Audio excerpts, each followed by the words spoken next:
Olá, meus queridos, a paz do Senhor. Estamos de volta para a nossa segunda aula da Escola Bíblica Pão da Vida do quarto trimestre. O nosso tema nesse quarto trimestre é Juntos Somos Melhores. E a nossa lição de hoje, a segunda lição, ela trata desse tema: Somos uma só família. Somos uma só família. O texto áureo nós vamos encontrar aí em 1 Pedro 2,17. Tratem a todos com o devido respeito, amem os irmãos. A verdade prática traz uma lição muito interessante, uma declaração muito forte. Nós temos um forte desejo de pertencer. Todo ser humano, ele tem essa característica, irmãos. Ele deseja pertencer, fazer parte de algo maior que ele mesmo, que dê significado, que dê propósito, que lhe dê direcionamento. E a Igreja de Jesus, a Igreja Pão da Vida, é mais do que uma igreja para frequentar. É uma família a pertencer. Certamente você já leu as leituras diárias e a nossa leitura bíblica em classe está em Efésios 2, do verso 19 ao 22, que diz assim: assim que já não sois estrangeiros, nem forasteiros, mas concidadãos dos santos e da família de Deus, edificados sobre o fundamento dos apóstolos e dos profetas, de que Jesus Cristo é a principal pedra da esquina, na qual todo o edifício bem ajustado cresce para templo santo do Senhor, no qual também vós juntamente sois edificados para a morada de Deus em espírito. Na aula passada, nós aprendemos que todos os crentes pertencem à família de Deus. Isso significa que a igreja não é algo feito por nós, mas sim algo a que pertencemos. É a família do povo de Deus. É mais do que uma organização, mais do que uma instituição e até mesmo mais do que um grupo de pessoas que pensam da mesma forma.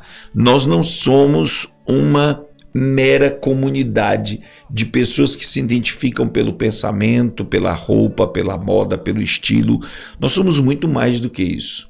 Nós somos família de Deus, né? Somos uma família que foi forjada pelo fogo do amor de Deus, e devemos ser dedicados uns aos outros com amor fraternal. Romanos 12:10. Nós devemos amar uns aos outros como irmãos e irmãs.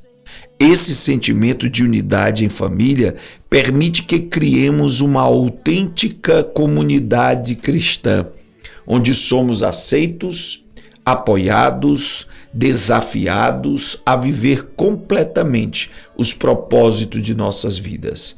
Pertencemos e ajudamos outros a crerem que pertencem também à família de Deus. Olha que coisa interessante. A primeira é que nós aprendemos que a igreja é uma família forjada pelo fogo do amor de Deus. Não é algo criado pela intenção humana, pela imaginação humana, mas o amor de Deus teceu, forjou, costurou, esculpiu a igreja a partir das nossas vidas que estavam distantes. E por isso ele diz: devemos ser dedicados uns aos outros em amor, né? Em amor. E ele diz aqui também uma coisa muito interessante. Na comunidade cristã, na família, nós somos aceitos, apoiados, desafiados a viver completamente os propósitos de Deus em nossas vidas. Igreja não pode ser apenas uma comunidade de passatempo. A igreja não pode ser apenas uma comunidade que se reúne para cantar, para ter oportunidades. É preciso haver desafio de viver a novidade de vida, de viver os propósitos, de viver a missão, de encontrar a missão de Deus para a minha vida e para a sua vida, né? E diz aqui: pertencemos e ajudamos outros a crerem que também pertencem à família de Deus. Família é compromisso. Ah, você tem que grifar isso aqui. Família é compromisso. Família é sinônimo de compromisso, firme e profundo, de sustentar um ao outro, não importando quão difícil possa ser este ponto. Você faz coisas pela família que não faria por mais ninguém, não é verdade? Você faz pela sua família sacrifícios, dedicação que você não faz por mais ninguém. Assim também tem que ser na igreja, tem que ser na comunidade cristã, né? Ninguém faz concessões aos membros da família, que provavelmente nós fazemos concessões, né? Nós somos pacientes, nós somos tolerantes com a família, de tal forma que nós não somos com mais ninguém. A família é um lugar onde os nossos relacionamentos alcançam níveis muito mais elevados. A igreja, irmãos, é a nossa família mais excelente, mais do que aquela família que nós temos relacionamentos biológicos. A igreja tem laços e relacionamentos eternos. Exatamente. A igreja precisa viver isso. É claro que a gente sabe que na maioria das vezes, na prática, na realidade, há muita dificuldade de que as pessoas, os membros da igreja, os crentes, entendam essa natureza da igreja. A igreja é a nossa família, é o grupo de convivência com o qual nós podemos contar, nós podemos acreditar, nós podemos nos relacionar sem medo, né? Sem nenhuma pretensão de ser ali machucado, sofrer. Não, nós vamos sofrer juntos, nós vamos enfrentar as batalhas juntos, porque a igreja é compromisso de viver essa verdade uns com os outros. Para muitos de nós, essa imagem sobre família é falha, tá vendo? Para muitos de nós, essa imagem de família é falha, porque nunca realmente pertencemos a uma família íntegra e amorosa. Isso aqui é muito sério. Há pessoas que nunca tiveram uma família, um pai, uma mãe, que o abraçasse, que o beijasse, que desse suporte, ajudasse nas horas difíceis. E quando eles ouvem falar da família de Deus, eles não entendem bem o que é isso. Porque nunca tiveram, né? Porque nunca tiveram um abraço, colo, nunca foi comemorado o seu aniversário, sempre houve lacunas na sua família biológica. Isso é tão sério, irmãos, que a psicologia cristã diz que muitos têm dificuldade de se relacionar com Deus como pai, porque nunca tiveram um pai amoroso, presente, participativo. Quando o pai é abusador, quando o pai é violento, e você da igreja ouve falar de Deus como pai, há logo o choque. Será que ele é um pai igual ao pai que eu tive? Será que a família de Deus é igual à família que eu tive? Por isso há pessoas assim, com essa dificuldade. Conhecemos apenas modelos quebrados, relacionamentos destruídos e corações feridos. As boas notícias são que Deus quer providenciar para você exatamente a família que você deseja com tanta ansiedade. Deus pode fazer isto em uma comunidade cristã. A igreja pode ser a provisão de uma família que vai satisfazer os seus sonhos, os seus desejos de ser amado, compreendido, valorizado. A igreja precisa ser esse lugar. Na medida em que aprendemos a amar uns aos outros, nossos relacionamentos podem criar o senso de família necessário para confiarmos uns aos outros, nos aceitarmos e servirmos mutuamente. Tá vendo?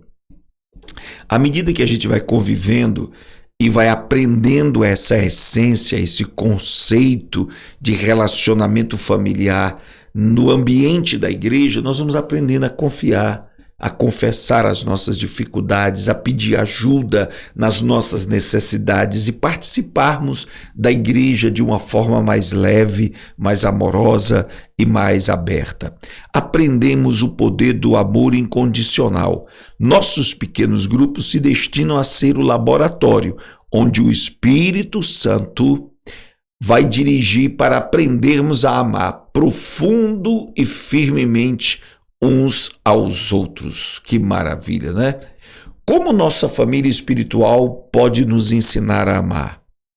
Como que a família espiritual, a igreja, pode nos ensinar a amar, a ter relacionamentos, a ter comunhão? Primeiro, aprendemos a desenvolver relacionamentos saudáveis.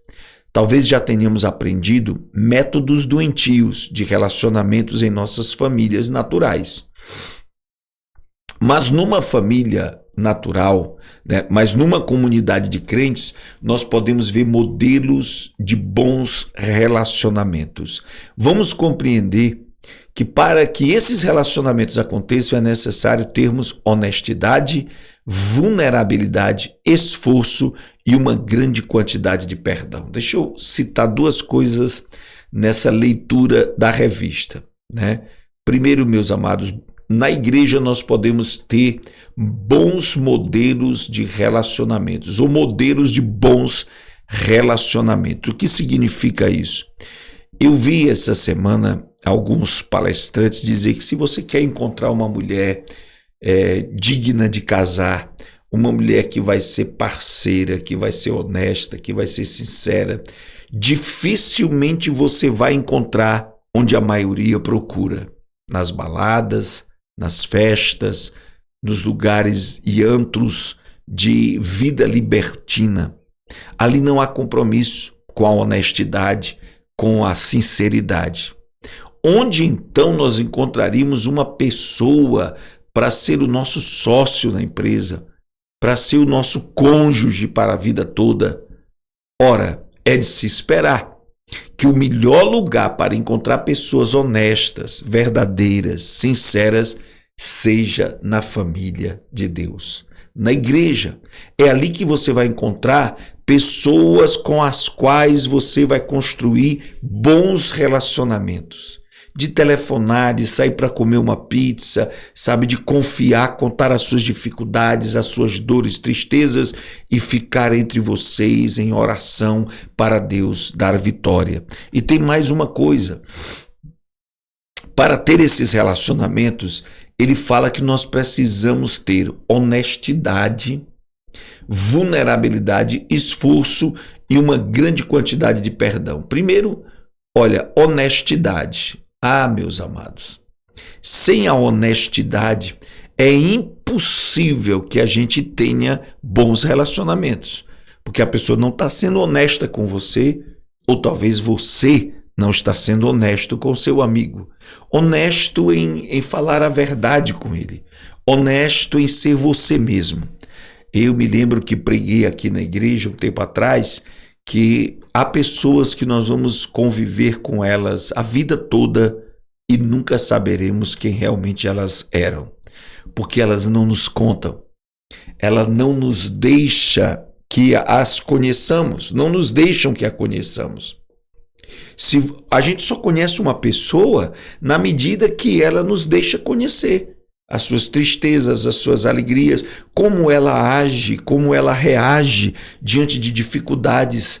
E é aqui que nós aprendemos a honestidade nos relacionamentos. É verdade? Segundo lugar, aqui nós precisamos ter vulnerabilidade. O que é vulnerabilidade? Ser vulnerável é mostrar nossas fraquezas, é mostrar nossas dores, nossas tristezas. Um relacionamento, ele só é pleno, só é íntegro, só é profundo quando os dois se mostram vulneráveis, mostram suas fraquezas, suas dificuldades, né? Aí um aprende a confiar ao outro as suas próprias vulnerabilidades e o relacionamento os ajuda a fortalecer-se. Esforço no relacionamento. Ambos precisam se esforçar um pelo outro, né? E uma grande quantidade de perdão. Todo relacionamento só sobrevive quando há perdão, né? Quando há perdão. Porque todo relacionamento vai ter seus atritos, vai ter suas diferenças de opinião, de gostos, de horários. Isso pode gerar atritos. E se não houver a disponibilidade e a capacidade de perdoar o próximo, você não vai muito longe com esse relacionamento. Na igreja, nós aprendemos todos esses valores. Segundo, para ter um relacionamento bom, saudável, precisamos aprender a desenvolver o caráter semelhante ao de Cristo. Caráter costuma ser mais aprendido do que ensinado. E na comunidade cristã, podemos observar de perto e de maneira pessoal os traços de caráter dos outros. Nós vamos ver exemplos de maturidade e de imaturidade. Demonstrados, talvez também exponhamos nossas próprias maturidades e imaturidades enquanto crescemos juntos, né? Então veja bem que a formação do caráter vem da observância dos nossos próprios erros, dos erros dos outros, da maturidade e da imaturidade uns dos outros, né? E você vai aprendendo. A Bíblia tem um versículo que diz que o caráter do homem, ele afia o caráter do outro, ele aprimora o caráter do outro, assim como o ferro amola o ferro, né? Então, nós nos aprimoramos uns aos outros. Quando nós convivemos e nos relacionamos, nosso caráter é lapidado. É muito importante dizer que você precisa querer ser tratado. Você precisa querer aprender. Na convivência, você não pode estar se escondendo, se exiguindo, se fugindo. Não, você precisa se expor e dizer: Deus, eu preciso ter paciência com meu irmão, eu preciso ouvir, eu preciso obedecer, eu preciso me submeter, eu preciso aguardar, esperar. Todas essas atitudes e essas decisões vão lapidar e moldar o seu relacionamento e o seu caráter em Cristo Jesus, né? Terceiro lugar, para relacionamentos saudáveis e permanentes, nós precisamos aprender a importância dos valores bíblicos. Todos nós adoramos valores, intencionalmente ou não. Alguns deles podem ser corretos, enquanto que outros podem estar errados, né? Ao trazê-los para o ambiente do pequeno grupo de cristãos, na escola dominical, na célula, poderemos compará-los aos padrões bíblicos num contexto de crenças cristãs maduras. Olha o que diz Isaías 38:19. Os pais contam a tua fidelidade a seus filhos. Eles contam, ali no pequeno grupo, a fidelidade de Deus a seus filhos. Ou seja, nós crescemos quando aprendemos juntos os princípios, as verdades da Bíblia. Os melhores relacionamentos humanos são cristãos e os melhores relacionamentos cristãos são aqueles fundamentados em aprender os princípios da Bíblia, a viver os ensinamentos da palavra de Deus. Glória a Jesus. Finalmente, meus irmãos, talvez você já tenha tido a felicidade de conviver em uma família com relacionamentos saudáveis, em sua casa ou na igreja, mas há muita gente que saiu de ambientes familiares instáveis. As próximas semanas trarão a oportunidade de você romper com o passado.